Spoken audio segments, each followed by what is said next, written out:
शुभ संध्याकाळ मित्रांनो, नमस्कार. मी मूळ घाटी तुमचं पुन्हा एकदा स्वागत करते कोकणी मरिया मराठी यूट्यूब चॅनलच्या एका नवीन छान व्हिडिओमध्ये. तर मित्रांनो, आपण ना सभा मंडपात इलाव घरी, तर जिकडे आपल्या छत्रपती शिवाजी महाराजांची ना जयंती साजरी होताना त्याच सभा मंडपात आपण घरी इलाव आणि दुसऱ्या ब्लॉगची सुरुवात केली. तर अगोदरच्या ब्लॉगमध्ये तुम्ही बघितलं असाल की आपण छत्रपती शिवाजी महाराजांची जयंती कशी साजरी केली ती, आणि या छत्रपती शिवाजी महाराजांच्या जयंतीनिमित्त आपण एक छान असं नाटकाचा प्रयोग ठेवला. तर आपल्या देवगड पट्ट्यामध्ये ना मित्रांनो तरुण उत्कर्ष नाट्य मंडळ मंचेमरवाडी हे मंडळ मित्रांनो नाटकामध्ये ना प्रसिद्ध असा. तर छान असो नाटकाचा प्रयोग असणार आज हा. आणि हो नाटकाचा प्रयोग मित्रांनो आपण माहीत आहे 3 अंकामध्ये होणार आहे. तर त्याच्यामध्ये आपण तो 3 पार्टमध्ये आपण करणार आहोत, कारण भरपूर मोठं नाटक असणार आहे. तर 3-3.5 तासाचं नाटक असणार आहे. तर त्याच्यामुळे पूर्ण दाखवणार नाही असं, तर ते पार्टमध्ये दाखवणार. सॉरी, तर पूर्ण म्हणजे काय माहीत आहे पार्टमध्ये मी दाखवणार आहे. तर पहिलो पार्ट, दुसरो पार्ट, तिसरो पार्ट. तर असो छान असा नाटकाचा प्रयोग असणार आहे. आणि काय माहीत आहे, पहिली गोष्ट आपण हे मित्रांनो नाटक ना म्हणजे मंडळ आहे ते आप्पा घाडी यांच्या नेतृत्वाखाली मित्रांनो सुरुवात झाली होती. तर प्रसिद्ध आमचे हे आप्पा घाडी या आता ह्या आपल्या दुनियेत या जगामध्ये नाहीत. तर त्यांना आपण श्रद्धांजली वाहून आपण हे नाटकाचा प्रयोग चालू करणार आहोत. आणि त्याचबरोबर मित्रांनो काय माहीत आहे, गावाखेड्यामध्ये राहून सुद्धा पण अजूनही आपल्याकडे ही नाटकाची परंपरा ना ही जोपासली जातात. तर त्याच्यामुळे पूर्णपणे नाटक बघा. तर चला जास्त काय आता बोलत नाही, आपण थेट तुमका मी नाटकाच्या तिकडे घेऊन जाणार आहे आणि कशा पद्धतीचं नाटक असणार हे तुमका दाखवणार आहे. चला.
त्या म्हातारपणात कसला विचार कर आमच्या फक्त आठवण काळजात घर करून राहिलेलं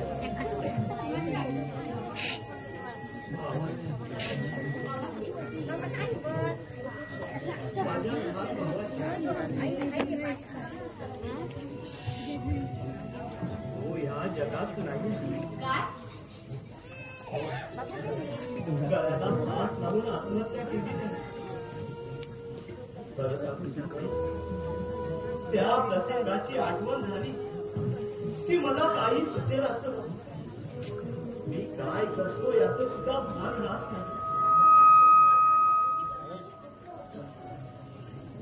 नाही सुंदर तू मला नेहमी आनंदी दिसली पाहिजे मी पण वेळा सकाळी नको विचार करायला आणि खऱ्या अर्थानं शोभाली या घरात शिवाय घर नाही म्हणतात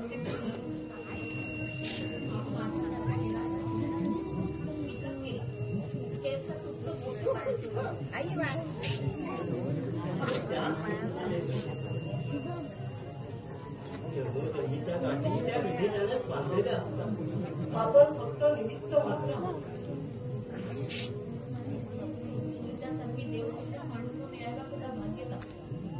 तुम्ही जर मला आधार दिला तर तुमच्या प्रसंगासाठी माझी अवस्था झाली त्यात कसला रे जगा वेगळी जी करून कहाणी ऐकण्यात आमच्या सारख्याच्या हृदयाला पाझर फुटला तर पशुधन आमच्यात तो फरक काय राहिला माझे बाबा मला 5 वर्षापूर्वी माझी आई दिली पण सासऱ्यांच्या माझ्या आईची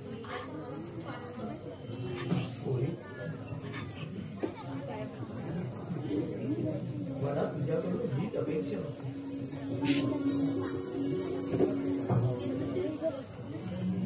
बरं तिला दुखाचं सांग मगेशला आणण्यासाठी नेहमी नंतर स्टेशनला जाणार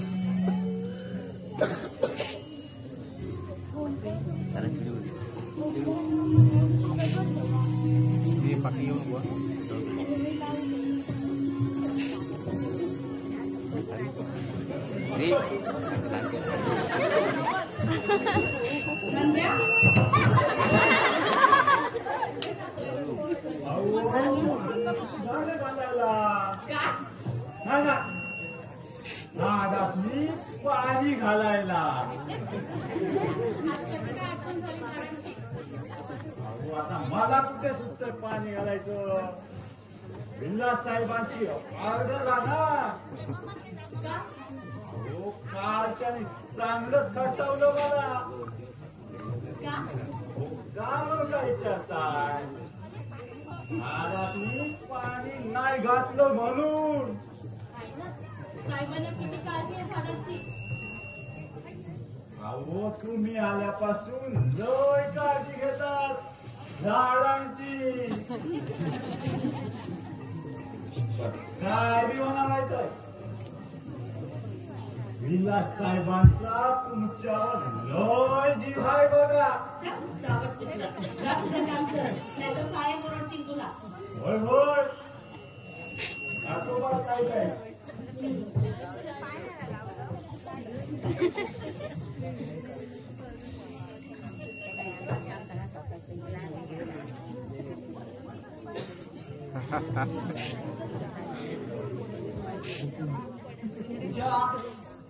गुड मॉर्निंग बोला मग कुठला हो अगं ये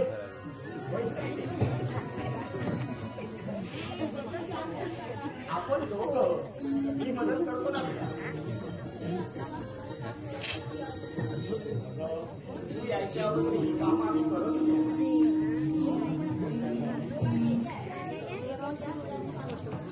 काही म्हणतो माझ्यापासून मी आळशी झालो.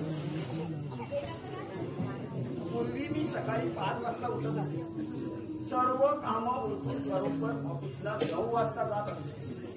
आणि आता उठायला 9 वाजतात.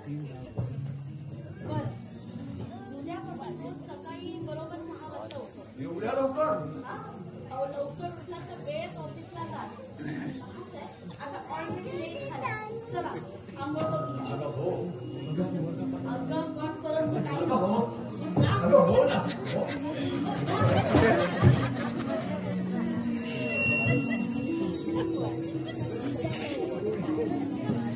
सुनबाई, मी जाऊन येतो. एवढ्या लवकर का निघतो? गाडीची वेळ 12ची आहे ना? अगं माझं थोडं बाहेर काम आहे. तिथूनच मी स्टेशनला जाईल. मात्र नंद्याला सांग 11:30 वाजता सरळ स्टेशनला यायला. हो, सांगते. आणि विलासला सांगितलं ना? नाही, आता सांगते मी त्याला. अगं सांग त्याला. नसेल तो माझ्या आधी तो कुठे स्टेशनला. अगं मंगेश येणार म्हणून त्याला आनंद झाला. हो, पत्र आल्यापासून सारखे माझे भाऊ येणारच असं सांगते. खरं म्हणजे सुनबाई, मला सुद्धा खूप आनंद झाला. मंगेशच्या रूपाने माझा भाऊच परत येतो असं वाटतंय मला.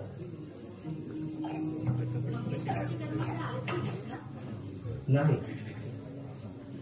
जेव्हा त्याच्या बापाने आत्महत्या केली तेव्हा मंगेश 1 वर्षाचा होता. त्याच वेळी त्याची आई त्याच्या वडिलांच्या मृत्यूने माहेरी गेली ती कायमची. का? कारण तिचं म्हणणं होतं त्या नवऱ्याच्या मृत्यूला कारण मी होतो. का? चक्क तुमच्यावर आरोप केला? होय सुनबाई, मी तिची नाना तऱ्हेने समजूत काढली पण काही उपयोग झाला नाही. 2 वेळा आणायला सुद्धा गेलो पण एक जात येणार नाही असं स्पष्ट शब्दात बजावलं मला. शेवटी आजारी पडली. त्याच वेळी मला बोलावून घेतलं. मी थोड्या दिवसाची सोबती असं सांगून मंगेशला आधार देण्याची विनंती केली.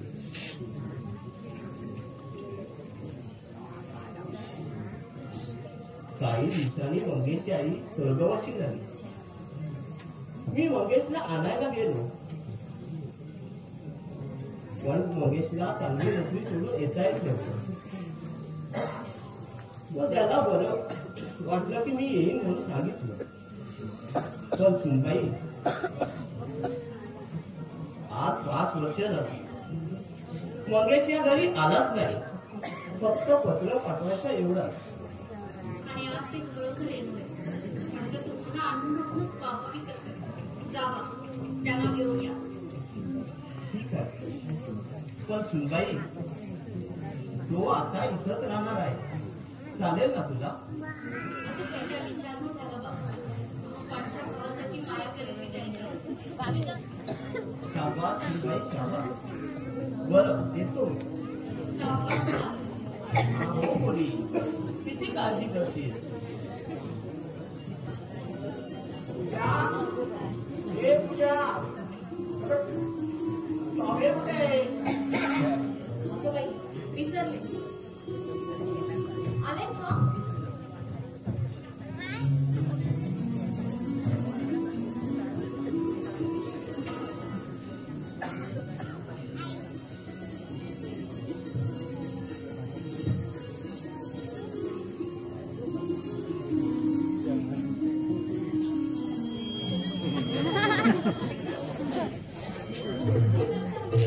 सोडा ना.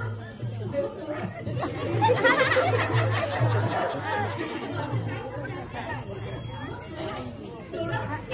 आईला आपला काय बी कानात पडला. आमचं जीव कसं वर खाली वर खाली. माझ्या पिशीच्या चांदा इकडे इकडे. कसं व्हायचं ग आपलं? हे माझ्या चंदानी, माझ्या जीवाच्या मैत्रिणी, मनाच्या धुंदीत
आतापर्यंत हळूच बोल.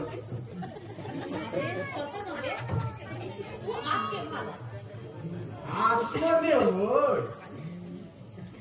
लय ना आत्ता चालू. आणि काय रे आले आले काय बडबड करत होता? बरोबर नाही बा. अरे नाही काय सखेर आणि वगैरे असं काहीतरी बडबडत होता. हे काही विचारू नका व्हायला.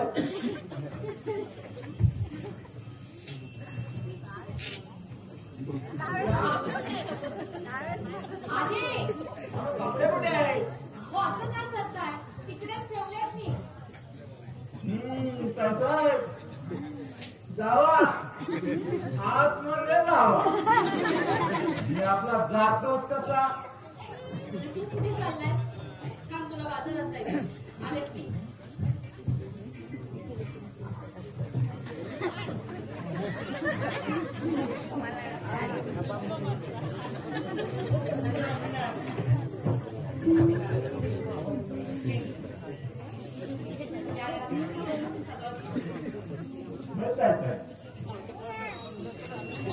आणि हो तुला 11:30 वाजता स्टेशनला यायला सांगितलं. समजलं? हो हो आलं माझ्या जाणार.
पूजा वाह खूप छान गाते हो अगं तुझा आवाज सुद्धा गोड आहे त्यापेक्षा अगं उगाचच काय तुझ्या आवाजात जेवढा गोडवा आहे ना तेवढी तू सुद्धा गोड आहे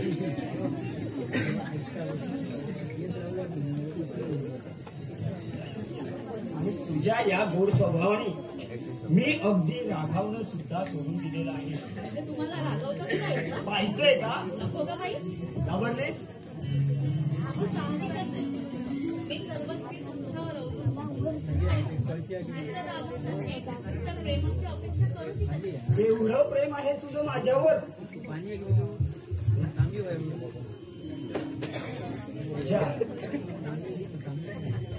एक रागावणं ही सुद्धा एक प्रेमाची दुसरी बाजू असते पती पत्नीमध्ये होणारे वाद प्रेमाची तीव्रता वाढवतात पण त्यासाठी परस्परांमधील विश्वास महत्वाचा आहे गैरसमज झाल्याने होणारे वाद दोघांनी पण समंजसपणे सोडवले तर दोघेही खुश राहू शकतात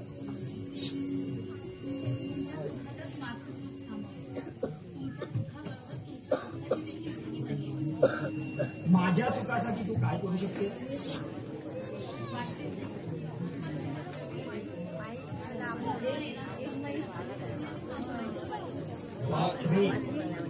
एवढं तुझं माझ्यावर प्रेम आहे नाही म्हणजे एवढं मग एवढं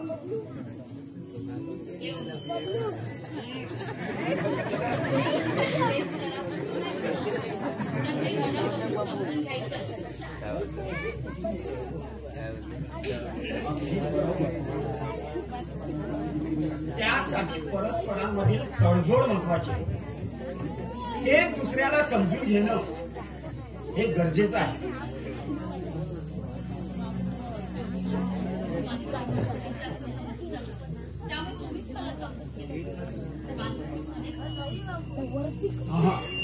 अगं चूक कोणाची आहे हे महत्वाचं नाही पण ती चूक त्याच्या योग्य वेळी निदर्शनास आणून दिली हे महत्वाचं आहे आणि मीही माणूसच आहे त्यामुळे माझ्या हातून कधी ना कधी चुका होणारच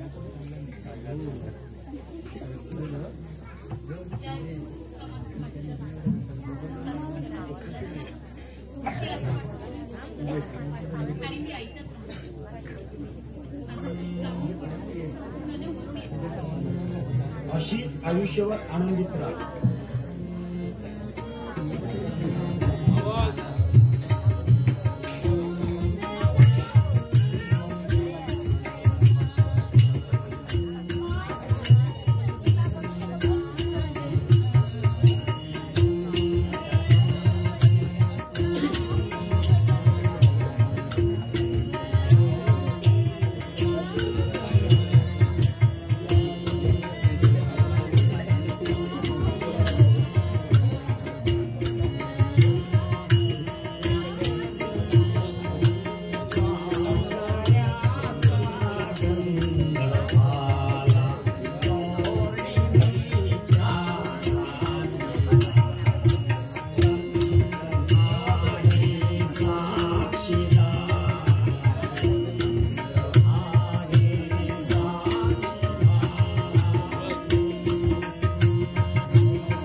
सुखी राहायला हवीस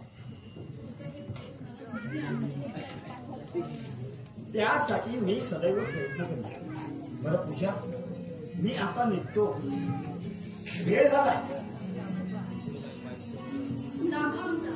हो बाई.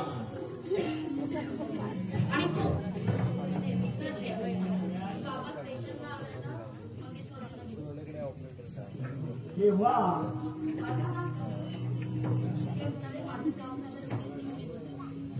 अगं पण बाबा का गेले? एक तर त्याला बरं वाटत नाही.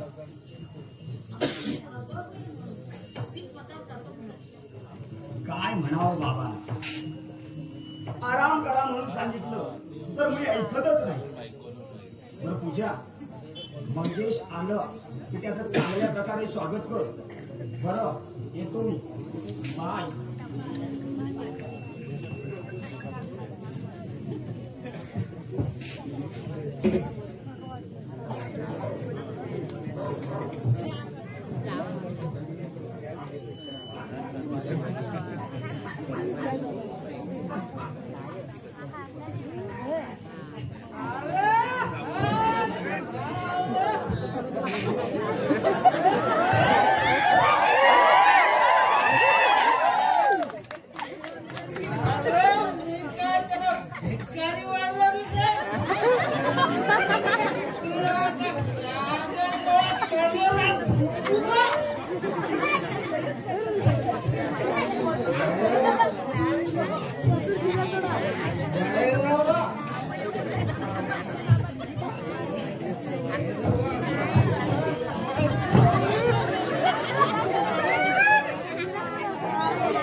इज्जत वाढवली या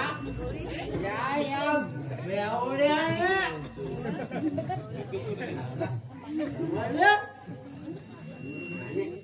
आज आम्हाला पडलं. अरे बाई रावा, एवढी कशा पितो? अरे पाडते कधी गटारात कधी रस्त्यावर. हे बाई रावा,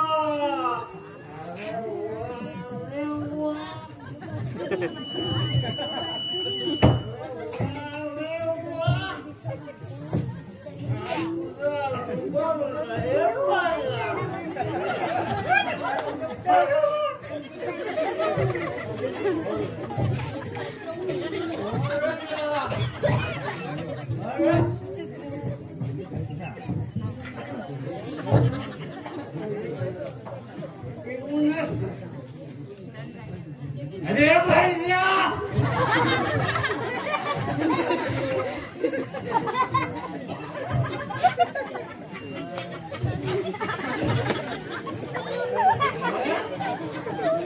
अरे आग लागली तुझ्या वांडाला लागल्या. मला म्हणतो काय रे, काय बी नाही मग. साल्या नंद्या. अरे मी पियानो वाजवून काय झालं? नंद्या अरे वळताना मला चांगलं आहे का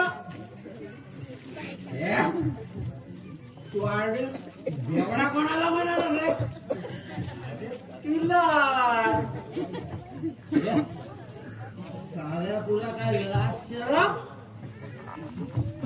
यात्रे कसली लाज आली आता माझे माझे नाव सांग अरे तुझं नाव भैरवा आता कसा म्हटला तुझं नाव सांग माझं नाव नंदकुमार मग तुला काय म्हणतात आल्या तुम्ही लोक सगळे नंद म्हणता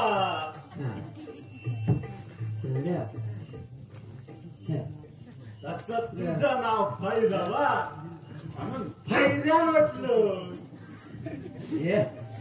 डायरेक्ट भैया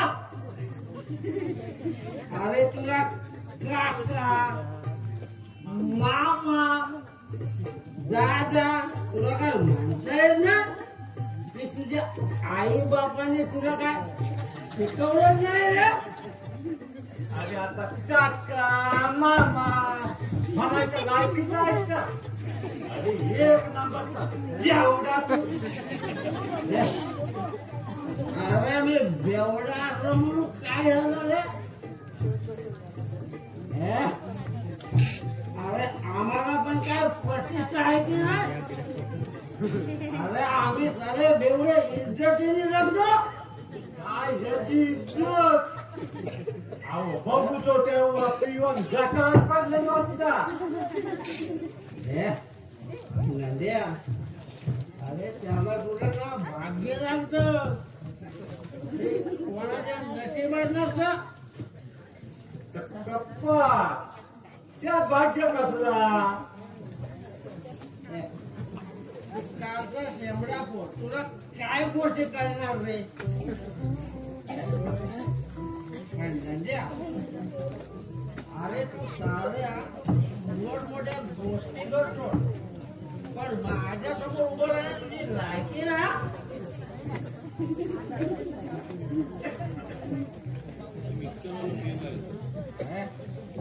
अरे तू अजून मला ओळखलं नाही अरे माझे हात वरपर्यंत बोललेले आहेत वरपर्यंत म्हणजे रे अरे वरपर्यंत म्हणजे अरे वरपर्यंत म्हणजे वरपर्यंत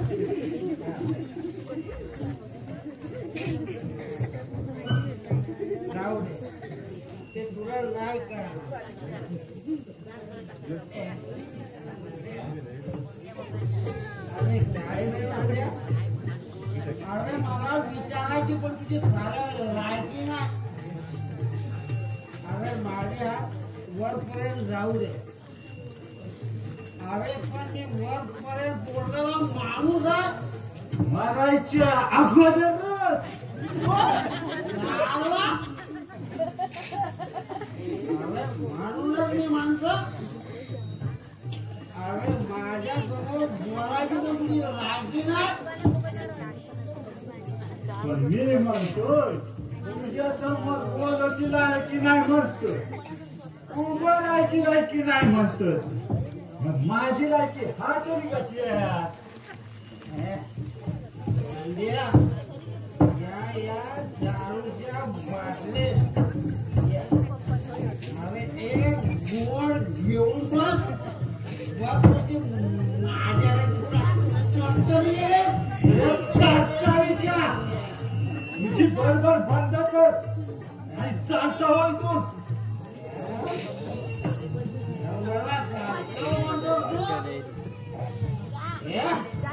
मला अरे आया भैरवाला अरे तुझी लायकी आहे का इलो परत लायकी इलो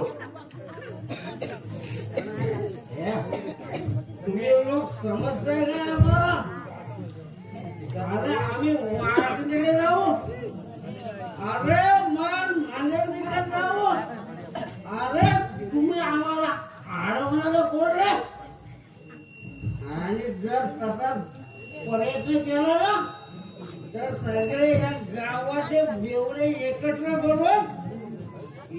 करू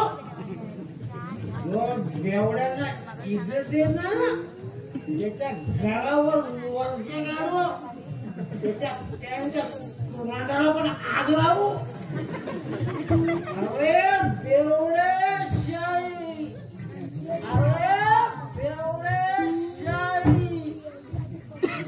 अरे रांगेच्या पुतळीच्या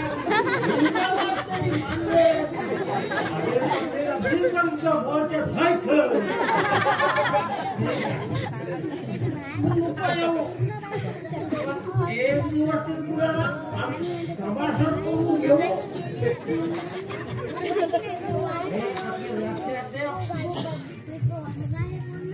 अरे बेवडे अरे बेवडे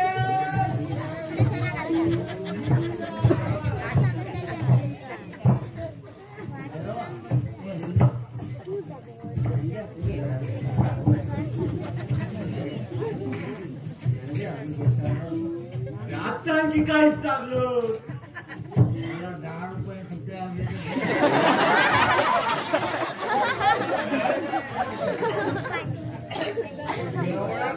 मोठा बोलत ना आणि घेतलेले पैसे परत दे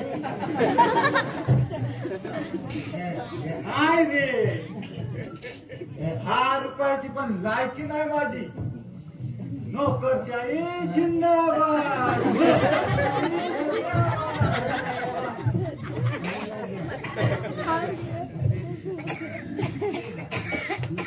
नको देऊ पाण्याने पुसली माझ्या तोंडाला तू नको देऊ रे मला या गावात कोणतरी देईलच पैसा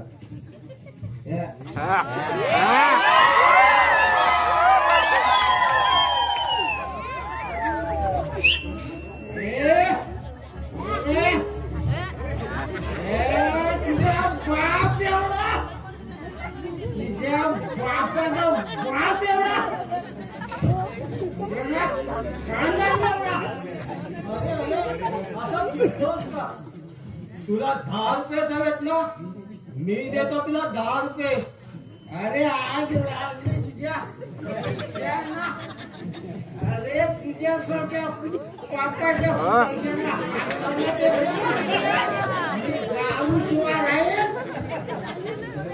तुझ्यासारख्या गुंडांना पैसा नको आहे मला साला दारूसाठी दारोदारी भीक मागत फिरतो पण मिजाज केवढ्या साल्याच्या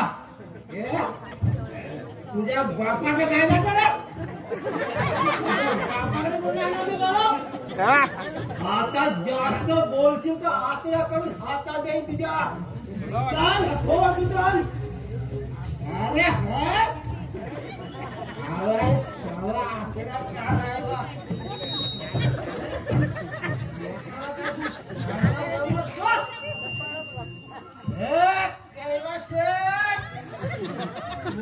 बाहेर गावाची सगळी तेवढी एकत्र काय मारलं ना नावाचा बेवडा भैरवत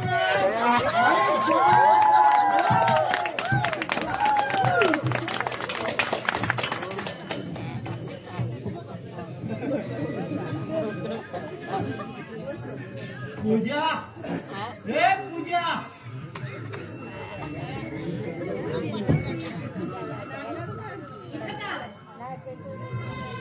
म्हणजे भावाला बहिणीकडे येऊ नये असं आहे की काय कोण भाऊ अरे तू तर ऐमानेच ऐमान बहिणीच्या चारित्र्याचा लिलाव करणारा गलाज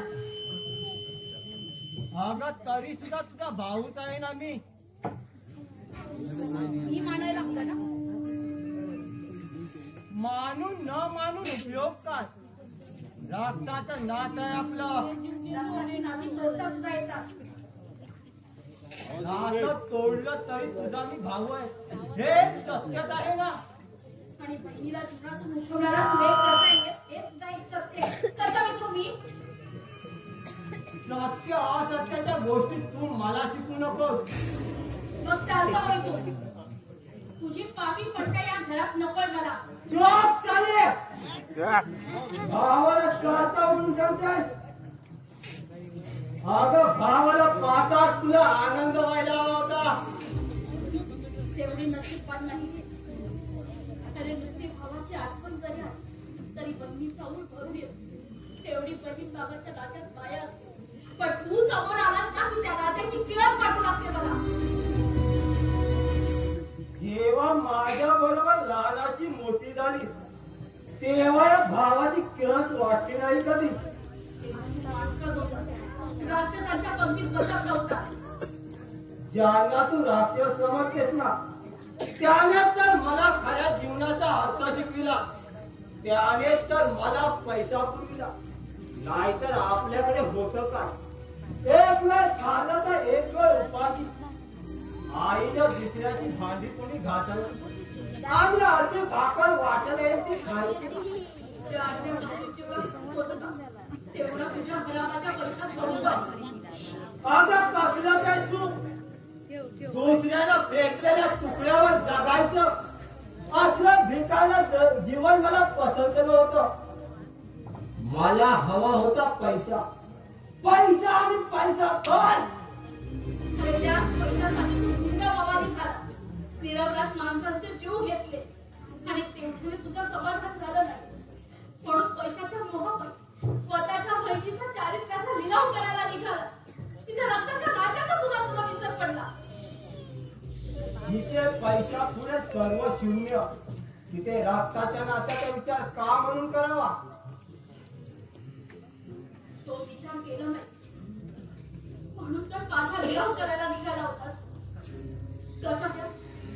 अरे ज्यानं बहीण भावाचं पवित्र नातं जन्माला झाला तो पाटील आता परमेश्वर तरी कसा नको बसेल. त्याचे करून मी उपकारच वाचवा म्हणून तुझ्या तावडीतून निसटले. पण आता सापडलीच ना.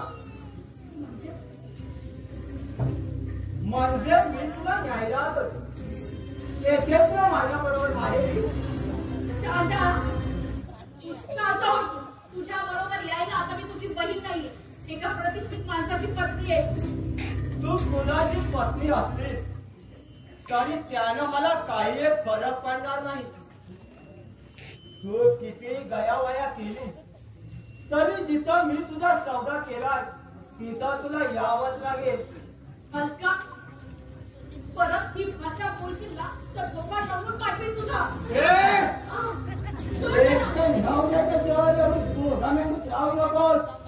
नाही तर काय करेन तुला. तुझा इन्कार करेन मी.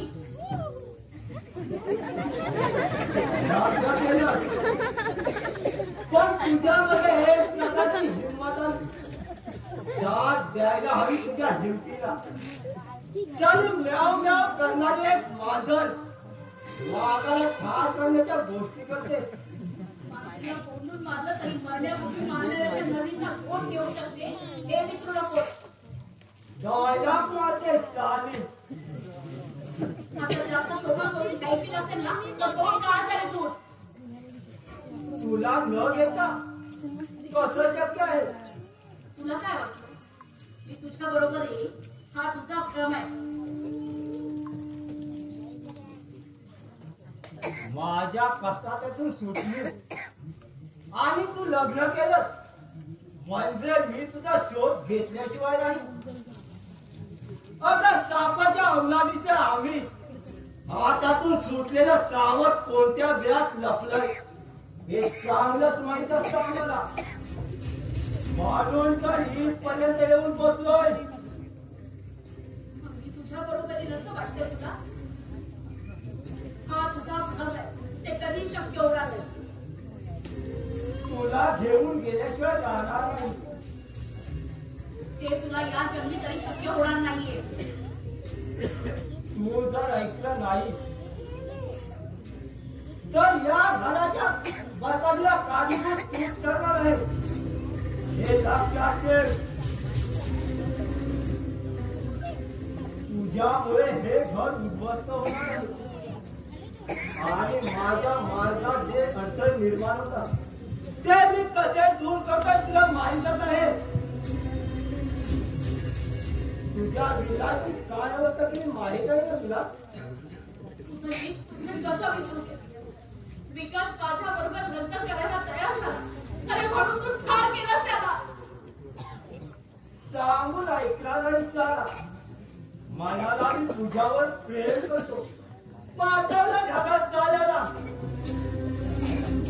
एवढंच नव्हे तर स्वतःच्या आईचा सुद्धा काटा असा दूर करावा लागला. म्हणजे आईला तू हो, मीच तिला ठार मारलं. अशीच मध्ये मध्ये लुडबुड करायची. मी अशा मार्गाने मिळवलेला पैसा तिला पसंत नव्हता. म्हणून तू तिचा जीव घेतला. हा,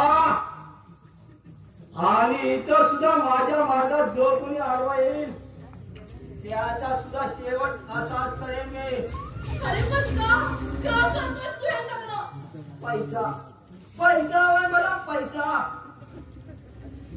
जर तुला या घरात आनंदाने संसार करायचा असेल तर 1,00,000 मला दे. का 1,00,000? अरे कुठून आणू हे पैसे? कोठून या, काही कर, मला 1,00,000 दे आणि या सर्व त्रासातून मुक्त हो. अरे पण एवढी मोठी रक्कम कुठून आणली? तो तुझा प्रश्न आहे. तुला सुखी राहायचं असेल तर तुला एवढी रक्कम द्यावीच लागेल. आणि हो, मी तुझा भाऊ आहे हे तुझ्या नवऱ्याला कळता कामा नये. हा, नाहीतर परिणाम काय होतील हे चांगलंच माहित आहे तुला. वेड्या बहिणीची वेडी माया. अरे चाचा जा इथून. हो हो, जातो.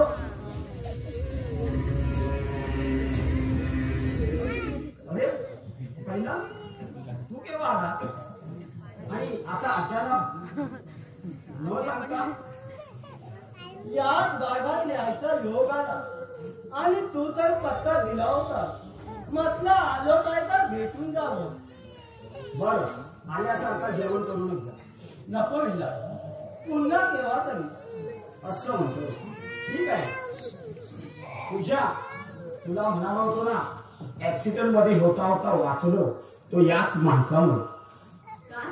हो, त्या दिवशी तो भगाव येणारा ट्रक माझ्या अंगावरून गेला असता. एक प्रकारे पुनर्जन्म दिलाय कैलासने. अरे एखाद्याचा प्राण वाचवणं हे माणसाचं कर्तव्यच आहे. त्या दिवशी आपण त्या बस स्टॉपवर दोघे उभे होतो. माझाही लक्ष गेला नसता तर आपण दोघेही त्या ट्रक खाली आलो असतो. पण विलास, जे नेहमी होत ते चांगल्यासाठी ज्याच्या शोधात निघालो आणि त्या समोरच मिळावं हे माझ्यासारख्याच सुदैवच नाही का? म्हणजे मी समजलो नाही. म्हणजे मी तसा या शहरात नव्हता. मलाही चांगल्या मित्रांची जरूरत होती. त्या निमित्तानं आपली ओळख झाली. पुढे चांगले मित्र होऊ शकतो आपण.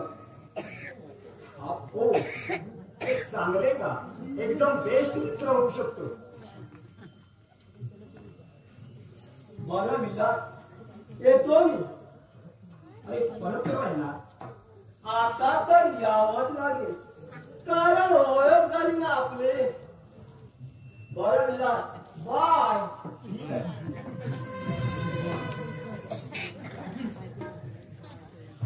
पूजा, अगं अशी अस्वस्थ का? विलास, त्या माणसाला जास्त जवळ करणं योग्य नाही. अगं का? का पूजा?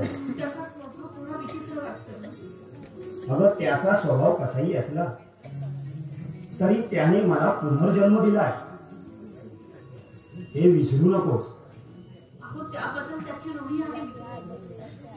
अगं पण काय? विलास, मला खूप भीती वाटते.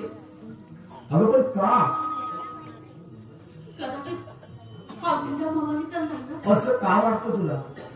बरं, त्याच्यावर विश्वास नसला तरी माझ्यावर आहे ना. कथावर नाही असा विश्वास आहे माझा तुमच्यावर. अगं घाबरू नकोस. असे विचार करण्याची वेळ तुझ्यावर कधीही येणार नाही. ओके.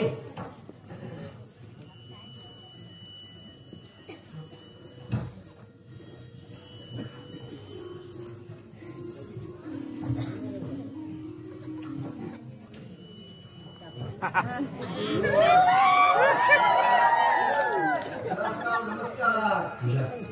तू आज चहा वगैरे आणायला सांगू नका. काय म्हणजे विचारण्या वगैरे सांगितलेलं बरोबर. चहा पाणी आलेल्या पाहुण्यांना विचारलं, तुझ्यासारख्या भिकाऱ्याला नाही. भिकारी? कोण भिकारी? तुम्ही आणि तो.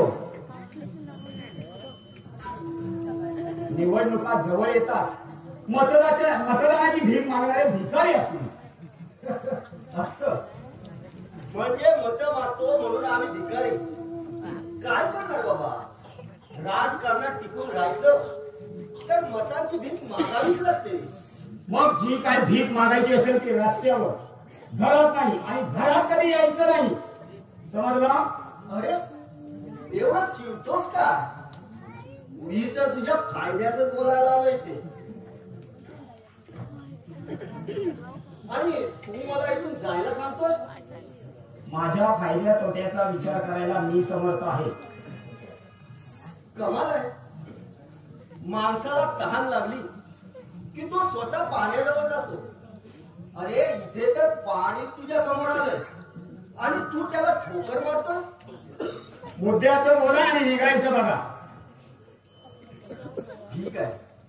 मग आई, चंद्रभागा अपार्टमेंटचं कॉन्ट्रॅक्ट माझ्याकडे आलंय. माहित आहे मला. माहित असून सुद्धा त्या कामकाजामध्ये तू जास्तच लक्ष घालतोय. तो जॉब आहे माझा. अरे मी कधी नाही म्हटलं. पण चंद्रभागा अपार्टमेंटच्या प्रोजेक्ट मधून बाजूला होण्याची काय किंमत घेशील? अच्छा, म्हणजे माझ्या इमानदारीची दलाली करायला लागतं. हवं तर तसं समज. काय करणार बाबा? धंदा आहे इमानदारीचा, पण स्वतःच्या फायद्यासाठी बेईमानी करावीच लागते. म्हणजे चंद्रभागा अपार्टमेंटला हलक्या प्रतीचा माल वापरून लाखो रुपये कमवायचे तर तुम्हाला. बरोबर बोललास तू. पण हलक्या दर्जाचा माल वापरून चंद्रभागा अपार्टमेंटचं भवितव्य धोक्यात येणार याचा कधी विचार केला? अरे तो विचार आपण का करावा? पुढे 5 वर्षाने ती बिल्डिंग कोसळली आणि हजारो माणसं मेली तरी त्याचं सुयश सुद्धा पुढे पाळत नाही. वा, किती सहजपणे बोलला. तुमच्या सारख्या राजकारण्यांचं कौतुक करावं तितकंच थोडं. बिल्डिंग कोसळून हजारोंचे प्राण गेले तरी तुम्हाला काहीच वाटणार नाही, कारण माणसाच्या मुर्द्यावर नाचणारे हैवान आहात तुम्ही. अरे लाज कशी वाटत नाही? ज्या जनतेच्या बळावर तुम्ही निवडून आलात त्यांच्या सुरक्षतेची विटंबना करताय. त्याला आम्हीच जबाबदार आहोत असं म्हणायचंय का तुला? अर्थातच. बिल्डिंग उभी करणारे तुम्ही आणि पाडणारे सुद्धा तुम्ही. आरोप करतोस तू माझ्यावर? अहो, स्वतःच्या तोंडाने कबुली दिल्यावर आरोप करायला हवेच कशाला? घातपात होतात कसे हे जर तुम्हाला विचारलं तर सरळ तुम्ही अतिरेक्यांची नावे पुढे करता आणि सर्वस्वी जबाबदार त्याला जाता. मग त्याची पाळंमुळं ठरवून त्याचा न्याय का केला जात नाही? पोलीस निरीक्षकांना का आदेश दिले जात नाही?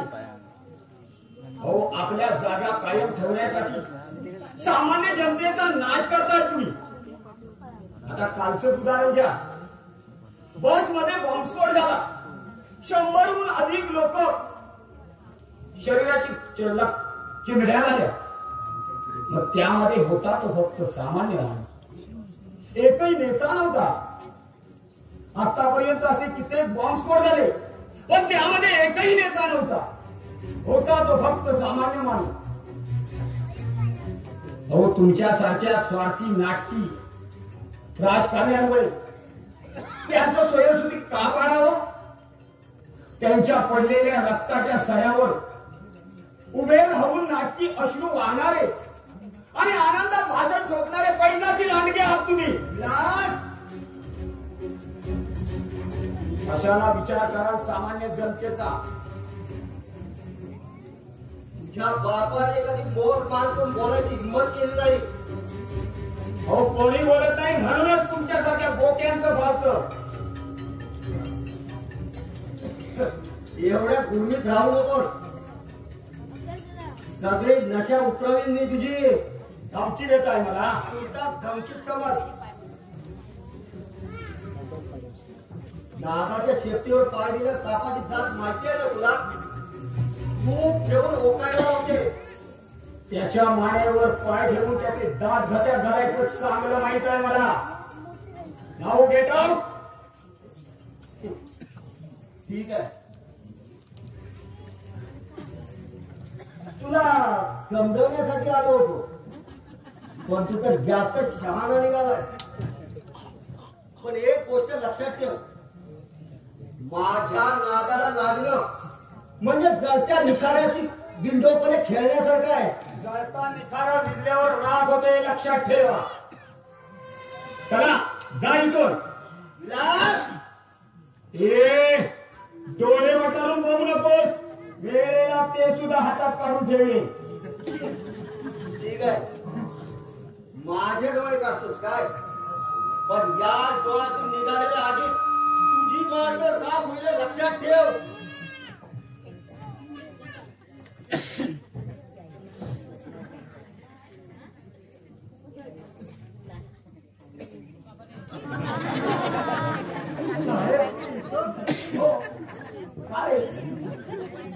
आणि मंगेश आला ना? अरे कुठे आहे? हो, तो तुम्हाला भेटायला मोठ्या वाघाला घेऊन ऑफिस मध्येच गेलाय. ठीक आहे, मी जातो. पूजा, रे पूजा. अगं मंगेश आलाय. माझा मंगेश आलाय. खरंच की काय? मला भेटायचा म्हणून तो बाबाला घेऊन ऑफिसला गेला. आणि हे बघ, तू त्याच्या जेवणाची व्यवस्था कर. मी आलोच त्याला घेऊन.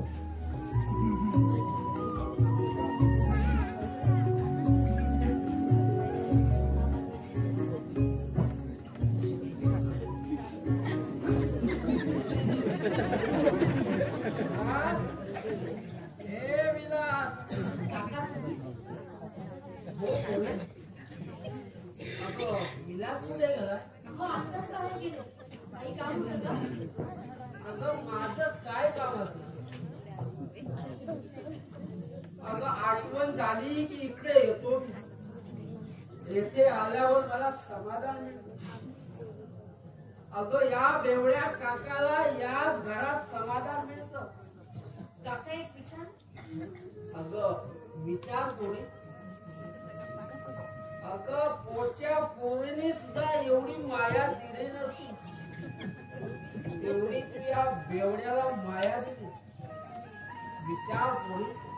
तू संकोच करून घेऊ नको.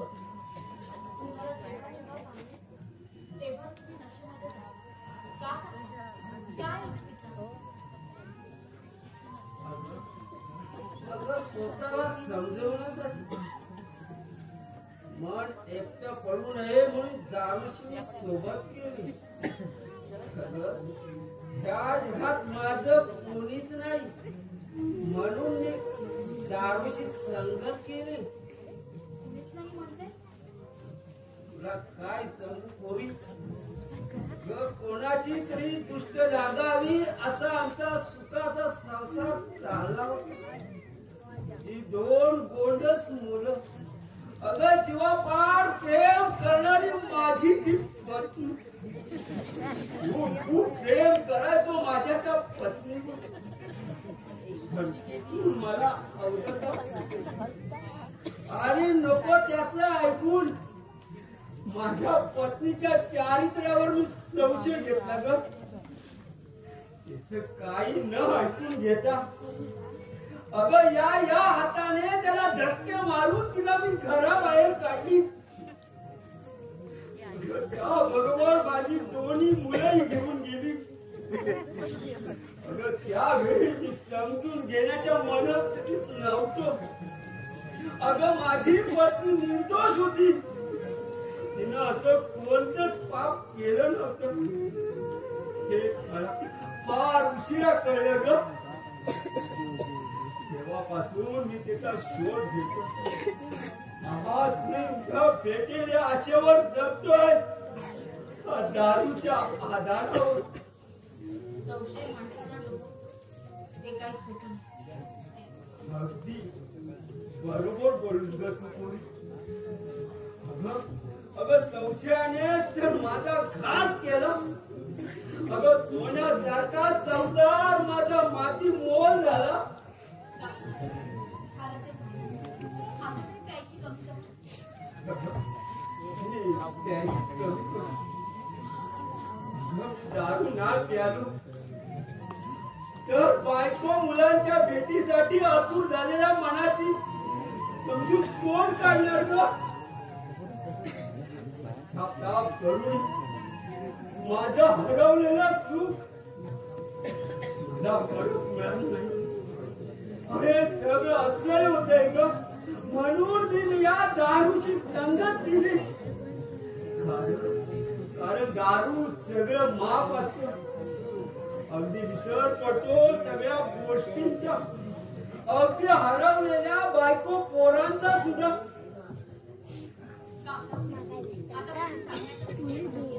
त्यामुळे सांगून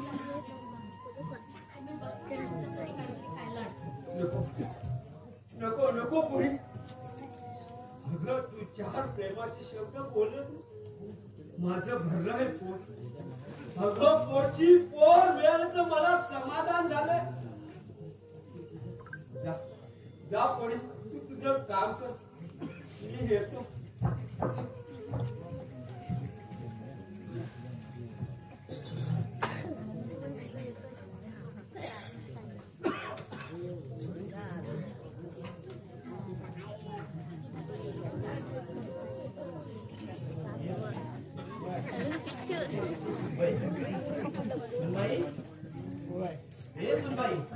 आले बाबा.